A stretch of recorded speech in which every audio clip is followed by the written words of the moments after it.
Did the Soviet Union ever land a man on the moon? The history books say no. The iconic images of boots on the lunar surface all feature American flags. But what if I told you a piece of the Soviet Union has been sitting on the moon for over 50 years? And it was put there by the Americans themselves. This isn't a conspiracy theory. It's a hidden story of respect and camaraderie that transcends one of history's greatest rivalries. Let's uncover the tale of the two Soviet medals on the moon. To understand this story, we need to go back to the heart of the Cold War, the space race. It was a fierce competition between two superpowers, the United States and the Soviet Union, each striving to be the first, the fastest, the furthest. The Soviets scored the first major victories, Sputnik, the first satellite, and then the ultimate triumph, sending the first human into space. On April 12, 1961, a 27-year-old Soviet cosmonaut named Yuri Gagarin strapped into his Vostok 1 capsule and rocketed into the unknown. For 108 minutes, he orbited the Earth, a lone human being suspended in the vast, silent blackness of space. His famous words upon seeing our planet from above were, "I see Earth. It is so beautiful." Gagarin became an instant global hero, a symbol of human courage and a testament to Soviet technological prowess. He wasn't just a Soviet hero, he was a hero for all of humanity, the person who had unlocked the door to the cosmos for everyone. Tragically, Gagarin's life was cut short.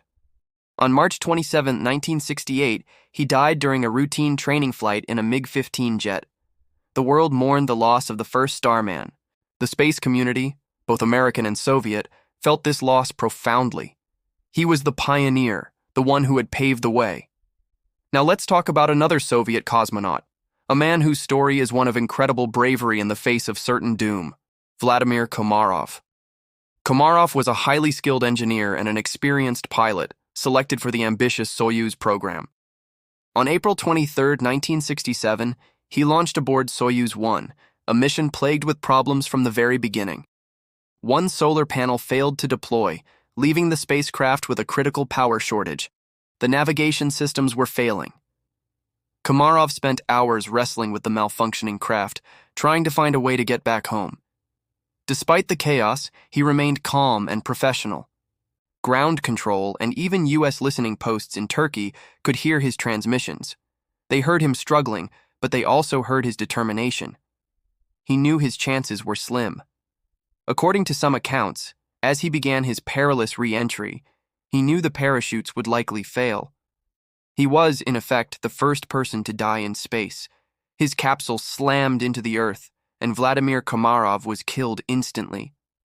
He sacrificed his life in the pursuit of space exploration.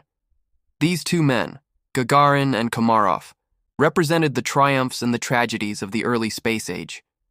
They were heroes on the other side of the Iron Curtain, but in the small, elite fraternity of astronauts and cosmonauts, they were colleagues, fellow explorers who shared the same risks and the same dreams. Now let's fast forward to July 1969. The world is holding its breath. Neil Armstrong and Buzz Aldrin are on the lunar surface, the culmination of America's Apollo program. It was the definitive moment that seemingly won the space race for the United States, but in their possession they carried something secret, something deeply personal. Before the Apollo 11 mission, another astronaut, Frank Borman, who had previously commanded Apollo 8, the first mission to orbit the moon, had visited the Soviet Union. While there, the widows of Gagarin and Komarov had approached him. They gave him two commemorative medals, one honoring Gagarin, the first man in space, and one for Komarov, the first man to die during a space mission. They had a simple, heartfelt request. Could he find a way to take these to the moon? Borman, understanding the profound significance of this gesture, passed the medals on to his colleagues in the Apollo program. The duty fell to Neil Armstrong. And so, as Armstrong and Aldrin prepared to leave the moon, they didn't just leave behind scientific equipment and an American flag.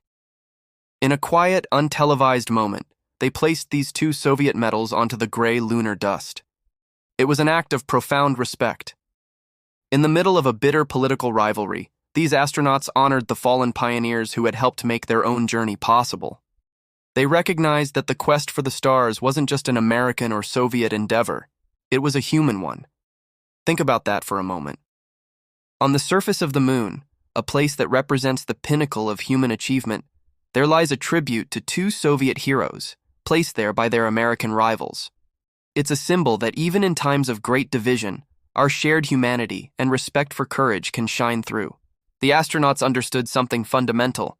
Gagarin and Komarov weren't just enemies, they were fellow travelers on the same dangerous, exhilarating path.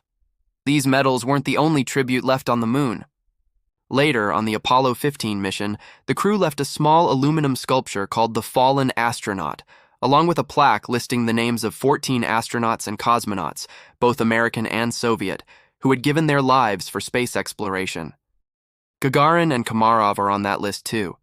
It's a permanent memorial, a silent testament to the shared sacrifice that underpins our journey into space. So, while the Soviet Union never officially planted their flag on the moon, a part of their spirit, their sacrifice, and their legacy rests there forever. It's a beautiful, poignant footnote in the grand story of the space race, reminding us that beyond politics and borders, the courage to explore is a universal human trait. The next time you look up at the moon, remember that it's not just a monument to one nation's victory, but a resting place for the shared dreams and sacrifices of all humankind. Thank you so much for watching and exploring this hidden piece of history with me. If you enjoyed this story, please hit that like button, subscribe for more content, and ring the bell so you don't miss our next journey into the fascinating corners of the past. See you next time.